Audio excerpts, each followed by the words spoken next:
Question number 5 is actually a 4-point question. It asks you to describe how you're going to introduce, set up, and clean up your activity. It states you must be specific, including questions and statements for introduction and which aids will set up or clean up. I've separated out into the 4 points so you can answer under each one. The first one is opening question. Your opening question is a way to get kids interested in what you're going to teach. You're not just going to say, here's a worksheet, let's do it. You're going to give them some questions to get them interested in what's going to happen. So in our Me Flag activity, we have put a couple questions there. You only need to put one question, but I have given you some options so that you can get some ideas on how to do these questions. Your opening question can be, who has a Me Flag at home? Or who has a flag at home? And some of the kids might say, I have a flag at home, or my grandma has a flag, or there's a flag at the gas station by my house, and they'll talk a little bit about a flag. And you can say, well, that's exciting, because today we're going to all make our own Me Flag that you can hang in your room, so you can all have your own flag. Another opening question could be, who's ever made a flag before? Most likely, though, in this statement, the kids have not made a flag, and so you would probably use the first question. So that's your opening statement or your opening question to get the kids interested in what's happening. The next thing, which we discussed a little bit in class, is a transition activity. The transition activity is a way to get kids from one area of the room to the other. If we let all the kids get up and run to the rug when they're at their tables, we would have kids pushing and shoving. We would have kids that stop along the way and play with toys. So instead, we decided to make a transition activity so that you would have a game type activity where the kids would move from one area of the room to the other. So in this activity, we're going to pretend like the kids are sitting in the rug and we need to transition them to their seats at the table. So one of the transitions you could say is, if you were someone who had a flag at home, you can go to your seat. If they had a flag at home, then from the opening question, they would be able to go to their seats before the rest of the kids. You can also do transition activities that we kind of talked about earlier in class about what color they're wearing. So you might say, if you are wearing blue today, you can march to your seat. You can also say something like, if you have on gym shoes, you can go to your seat. You can say something like, if you are 3 years old, you can go to your seat. So you could do it by their age. You can do it by their hair color. You can say, if you have brown hair, you can go to your seat. You can do it by the letter that their name starts with.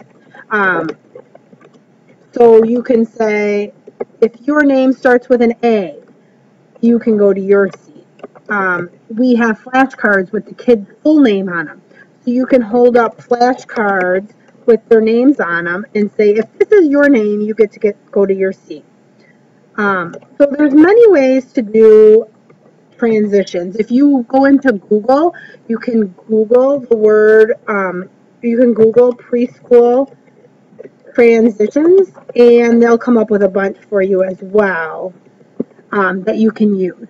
So there's many different kinds you can choose here, and it would be up to you to choose which one you want to do. I do want you to experiment. Don't use the same one every time you teach, just so you can experiment with some different ones and see which ones work best. The next part is the directions. The directions are how you're going to do the project. You can get the directions online and copy and paste them right in here. You can attach them to your lesson plan by just giving me another attachment. You can even, if you're doing this on computer, you can even put in a screenshot of what the lesson plan directions are, and you can put them there. It's any way you want, but what you're going to do is you're going to tell me how you're going to explain this to the kids.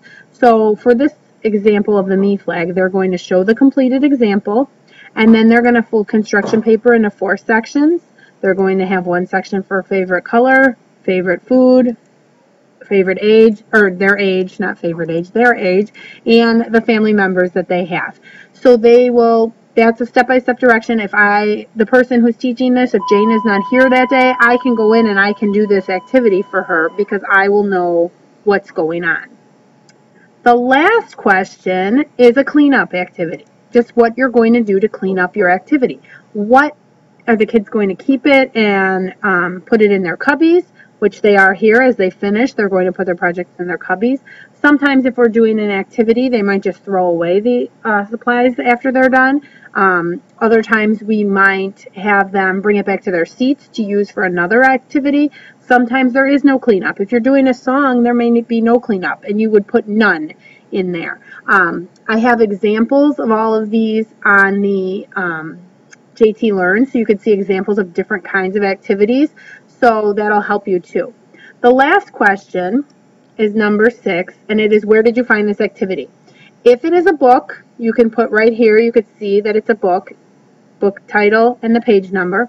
If it's a website, you're going to put the actual website. You cannot put Google as your website. Google is not where you found it. Google is where you went, and that Google, when you typed it in there and searched it, it took you to another website. So I want the website that's exactly on the page when you are looking at the activity on the page. I want that website. So you could just put the website in there, and you can copy it from the internet and paste it right into here so that we have the exact website. So when I click right on there, I would be able to go right to your activity. So that's it. That's how you fill out your first lesson plan.